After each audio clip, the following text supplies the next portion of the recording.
আসসালামু আলাইকুম। সবজি খেতে হয়তো সবাই পছন্দ করে, আর ভর্তা খেতে পছন্দ করে না এরকম লোক তো হয়তো খুঁজেই পাওয়া যাবে না। তাও যদি হয় শীতের নতুন সবজি দিয়ে ভর্তা, তাহলে তো কোনো কথাই নেই। আর এই ভর্তাটা একবার করেই দেখবেন যে কতটা মজার হয়, নিমিশেই 1 প্লেট ভাত শেষ হয়ে যায়। আর এই ভর্তাটা করার জন্য আমরা একটা পাত্রে অল্প একটু পানি দিয়ে দেবো, দিয়ে আগে থেকে কেটে পরিষ্কার করে রাখা সিমগুলোকে দিয়ে দেবো, দিয়ে ঢেকে দেবো 5 থেকে 6 মিনিট মতন একটু জাল করে নেব। নিলেই তার ভিতরে সিমটা সিদ্ধ হয়ে যাবে। আর দেখেন এর ভিতরে আমাদের সিমটা সিদ্ধ হয়ে গেছে।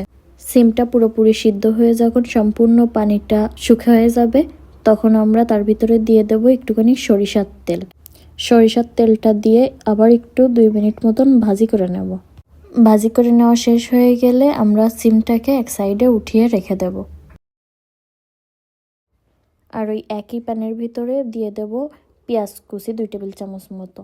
আর পেঁয়াজটাকেও আমরা হালকা করে একটু ভেজে নেব। যদি পেঁয়াজটাকে ভেজে নেওয়া হয় তাহলে ভর্তাটা বেশি টাইম ভালো থাকবে।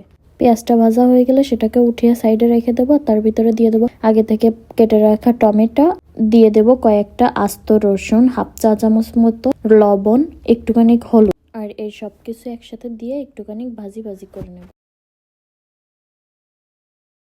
যখন একটু ভাজি হয়ে যাবে তখন আগে থেকে ভাজে রাখা পেঁয়াজ আর সিম দিয়ে দেব। সব কিছু দিয়ে আবারও কিছুক্ষণ ভেজে নেব।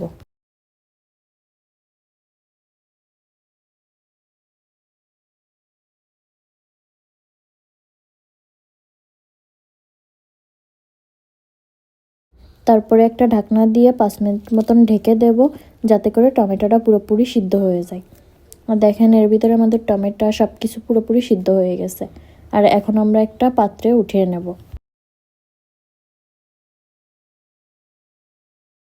আর এই সব কিছু একটা পাত্রে উঠিয়ে নেওয়া হয়ে গেলে ওর ভিতরে দিয়ে দেবো 5-6টা মতো ভেজে রাখা শুকনো মরিচ। আর এর ভিতরে দিয়ে দেব একটা আগে থেকে ভেজে রাখা একটা মাছ। আপনারা চাইলে এর ভিতরে যে কোনো মাছ ব্যবহার করতে পারেন। চিংড়ি মাছ চাইলে চিংড়ি মাছও ব্যবহার করতে পারেন। আর এই ভর্তাটা সব থেকে মজা লাগার কারণ হচ্ছে এর ভিতরে মাছ ব্যবহার করা হয়। সব কিছু দেওয়া হয়ে গেলে আপনারা চাইলে এটাকে ব্লেন্ডারে ব্লেন্ডও করে নিতে পারেন, আবার চাইলে পাটায় বেটেও নিতে পারেন। আজকে আমি এখানে একটা হ্যান্ড ব্লেন্ডার দিয়ে ব্লেন্ড করে নিচ্ছি। ব্লেন্ডারে ব্লেন্ড করেন অথবা পাটায় বেটে নিন, যেটাই করেন চেষ্টা করবেন যে একদম মিহি করে বেটে নেওয়ার জন্য, যাতে কোনো আঁশ বা কোনো কিছু না থাকে। এখন এটা পুরোপুরি ব্লেন্ডার করা হয়ে গেছে। এখন এটাকে আমরা পরিবেশন করে নেব।